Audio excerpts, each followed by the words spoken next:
여호와 하나님께서 기드온을 부르시고 세우시고 사용하셔서 이스라엘을 미디안의 손에서 구원하셨습니다. 여호와 하나님께서는 이 전쟁을 통해 여호와 하나님의 능력과 영광을 드러내고자 하셨습니다. 하지만 기드온은 여호와 하나님의 이름 옆에 자신의 이름을 끼워 넣으면서 하나님의 영광을 가로챘고 그렇게 얻은 힘과 권력으로 사람들을 마음대로 휘두르는 위치에 오르게 되었습니다. 이렇게 교만한 마음으로 하나님의 영광을 빼앗은 기드온으로 인해 이스라엘 백성들은 여호와 하나님을 높이며 하나님 앞에 엎드리는 것이 아니라 기드온을 전쟁 영웅으로 칭송하며 그 앞에 엎드리고 있습니다. 22절부터 28절 말씀입니다. 그때 이스라엘 사람들이 기드온에게 이르되 당신이 우리를 미디안의 손에서 구원하셨으니 당신과 당신의 아들과 당신의 손자가 우리를 다스리소서 하는지라. 기드온이 그들에게 이르되 내가 너희를 다스리지 아니하겠고 나의 아들도 너희를 다스리지 아니할 것이요 여호와께서 너희를 다스리시리라 하니라. 기드온이 또 그들에게 이르되 내가 너희에게 요청할 일이 있으니 너희는 각기 탈취한 귀고리를 내게 줄지니라 하였으니 이는 그들이 이스마엘 사람들이므로 금귀고리가 있었음이라. 무리가 대답하되 우리가 즐거이 드리리이다 하고 겉옷을 펴고 각기 탈취한 귀고리를 그 가운데에 던지니 기드온이 요청한 금귀고리의 무게가 금 1700세겔이요 그 외에 또 초승달 장식들과 폐물과 미디안 왕들이 입었던 자색 의복과 또 그 외에 그들의 낙타목에 둘렀던 사슬이 있었더라. 기드온이 그 금으로 에봇 하나를 만들어 자기의 성읍 오브라에 두었더니 온 이스라엘이 그것을 음란하게 위함으로 그것이 기드온과 그의 집에 올무가 되니라. 미디안이 이스라엘 자손 앞에 복종하여 다시는 그 머리를 들지 못하였으므로 기드온이 사는 40년 동안 그 땅이 평온하였더라. 아멘. 기드온이 전쟁을 하면서 온전히 하나님께 영광을 돌리지 않았기 때문에 이스라엘 백성들은 기드온이 미디안을 물리친 이 전쟁을 여호와의 전쟁이라고 생각하지 못하게 됩니다. 그래서 이스라엘은 여호와 하나님을 왕으로 섬기는 복된 자리로 나아가는 대신 기드온을 왕으로 세우려고 합니다. 그러나 기드온은 나도 내 아들도 아니고 여호와께서 너희를 다스리시리라 라고 바르게 말합니다. 23절의 기드온의 대답은 적절한 것입니다. 그러나 얼마나 진정성 있는 말인지는 의문을 가질 수밖에 없습니다. 기드온은 자신들을 다스려달라는 백성들의 제안을 거절한 후에 바로 이어서 24절에서 백성들에게 탈취한 귀고리를 달라고 요구합니다. 여기서 기드온은 그냥 귀고리를 달라고 하는데 사실 기드온은 백성들이 금귀고리를 가지고 있는 것을 알고 그렇게 말한 것입니다. 결국에는 금을 원했으면서 자신의 그런 욕망을 은근히 감추려고 하는 것입니다. 왕이 되라는 제안을 겉으로는 거절하면서 실제적으로는 왕의 권력을 추구하는 위선적인 모습과 같습니다. 그들이 기드온에게 준 금귀고리의 양은 19kg이 넘는 엄청난 양입니다. 이스라엘 백성들은 이것을 즐겁게 기드온에게 바칩니다. 그 외에도 초승달 장식과 폐물, 미디안 왕들의 옷과 낙타목에 걸었던 장신구를 기드온에게 바칩니다. 기드온은 분명 공식적으로는 왕의 지위를 차지하지 않았지만 왕이 누리는 모든 부요함을 다 누리고 있는 것입니다. 이렇게 기드온은 말과 행동이 일치하지 않는 모습으로 점점 더 악한 길로 나아가고 있습니다. 게다가 27절에 보면 기드온은 금으로 에봇을 만들어 자기의 성읍 오브라에 둡니다. 에봇은 대제사장이 성막에서 입는 것이며 성막은 하나님이 하나님의 백성 중에 임재하시는 장막이고 당시의 성막은 실로에 있었습니다. 에봇의 앞부분에는 우림과 둠밈이 있어 하나님께 응답을 받는 데 사용되었습니다. 그런데 기드온은 자기의 에봇을 만든 것입니다. 자기 자신을 하나님의 뜻을 이루고 영광을 드러내는 도구로 인식하고 겸손하게 엎드리는 것이 아니라 여호와 하나님을 자신의 지위를 강화시키는 도구로 사용하려는 모습입니다.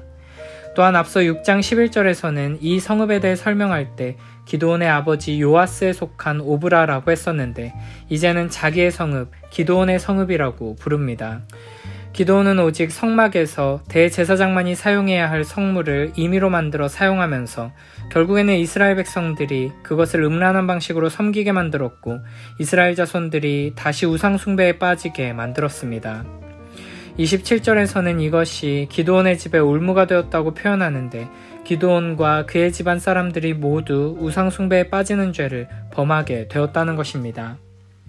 자신의 아버지 집에 있던 바알과 아세라 우상들을 없애면서 시작한 기드온의 사역은 자신의 집에 다시 우상을 세우고 또 이스라엘 백성들이 모두 우상 숭배의 죄에 다시 빠지는 것으로 마무리되어 가고 있습니다.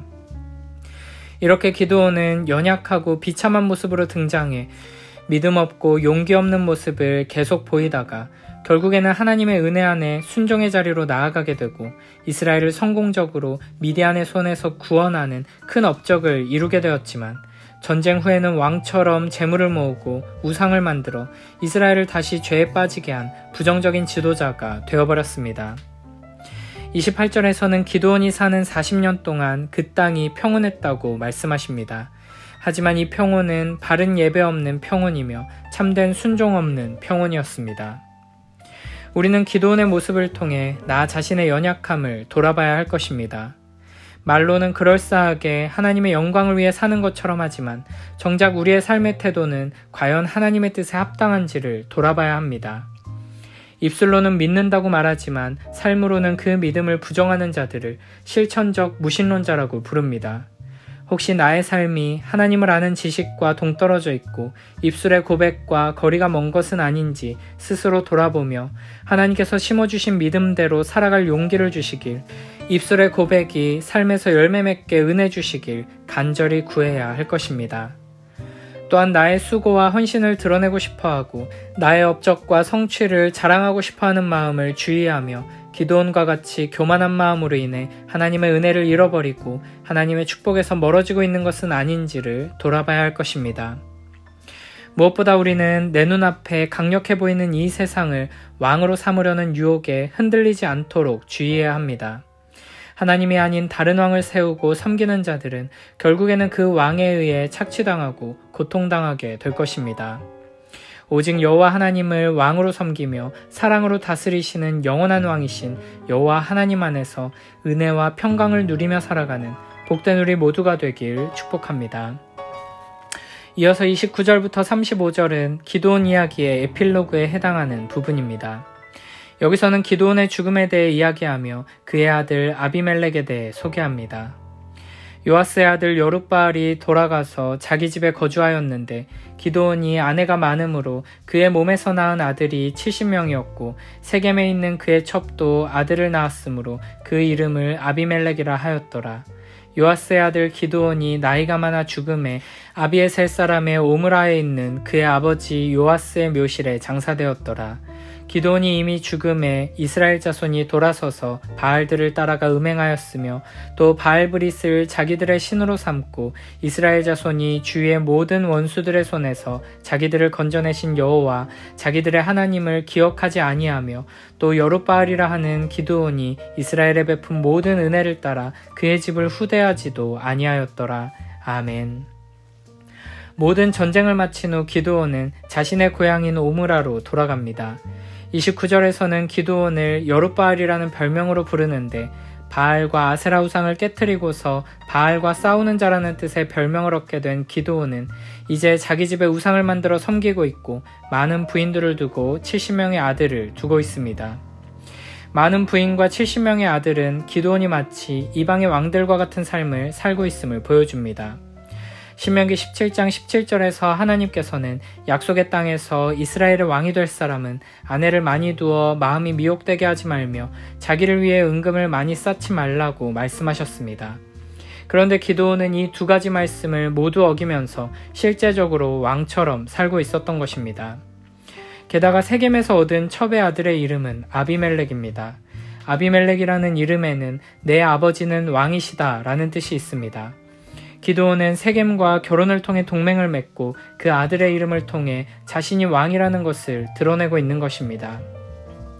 기드온은 비록 공식적인 왕의 자리는 거절했지만 스스로를 왕이라고 생각했거나 적어도 왕과 같은 대우를 받을 만한 사람이라고 생각하여 실제로 왕이 누리던 모든 것을 누리며 살았던 것입니다.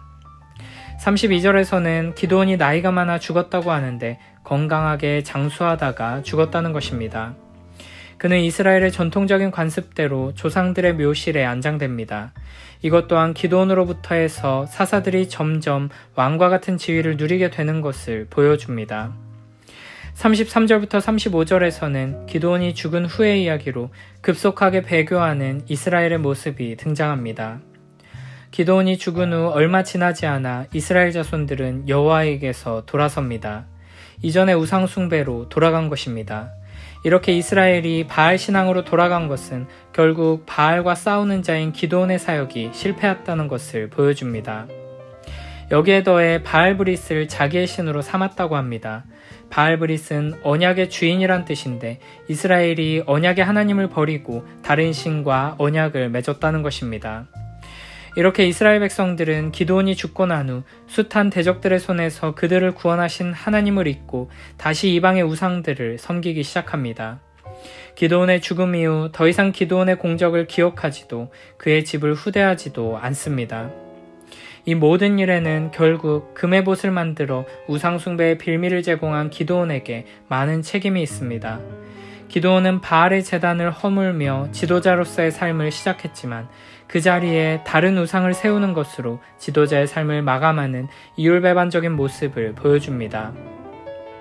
시작이 좋을지라도 끝까지 하나님을 의지하며 겸손하지 않으면 우리 안에 언제든 다른 우상들이 세워질 수 있음을 명심해야 합니다. 또한 지도자 한 사람의 타락은 그 개인의 삶에서 끝나지 않고 공동체 전체를 오염시킬 수 있는 심각한 죄가 된다는 것을 마음 깊이 새겨야 할 것입니다. 기드온은 미디안과의 엄청난 전쟁에서는 승리했지만 정작 자기 자신과의 싸움에서는 어처구니 없이 무너지고 말았습니다. 하나님의 영광을 드러내는 큰 일에 귀하게 쓰임받고도 자기 마음을 온전히 하나님께 드리지 못해 넘어진 것입니다. 잠언 16장 32절에서는 자기 마음을 다스리는 자가 성을 빼앗는 자보다 낫다고 말씀하십니다. 우리도 큰 일을 이루고 외부의 적들과 싸우는 것보다 내 마음을 하나님께 온전히 드리고 우리의 내면을 흔드는 유혹을 이겨내는 것, 우리의 영혼 안에서 일어나는 영적인 싸움이 훨씬 더 중요하다는 것을 항상 기억해야 합니다. 8장에서부터는 기드온이 하나님과 대화하는 장면이 전혀 등장하지 않습니다. 이렇게 하나님의 말씀에 귀 기울이지 않고 하나님 앞에 엎드려 기도하지 않으면서 기드온의 마음속에는 교만이 싹트고 하나님께서 좌정하셔야 하는 자리를 자기 자신으로 채우면서 내 삶을 내 실력으로 내 뜻대로 끌고 갈 수 있다는 착각에 빠지는 것입니다. 결국 기드온은 하나님과의 교제가 끊어지고 다른 사람들, 다른 지파들 모두가 자기 발 아래 있다고 여기면서 그 누구와도 정상적으로 교제하지 못하는 사람이 되어버린 것입니다. 이렇게 교만은 하나님과의 관계를 단절시키고 형제 자매와 이웃과의 정상적인 관계를 불가능하게 만들어버립니다. 그러므로 우리는 항상 하나님 앞에 겸손한 자로 서기 위해 힘써야 하며 말씀을 붙들고 은혜를 힘입어 나아가야 할 것입니다. 더 큰 전쟁에서 영광스러운 승리를 경험하며 하나님의 영광을 드러내기 위해 먼저 작은 일에 충성하고 매일매일 우리의 마음을 다해 하나님의 말씀을 붙들고 의지하는 일에 충성하는 복된 우리 모두가 되길 축복합니다.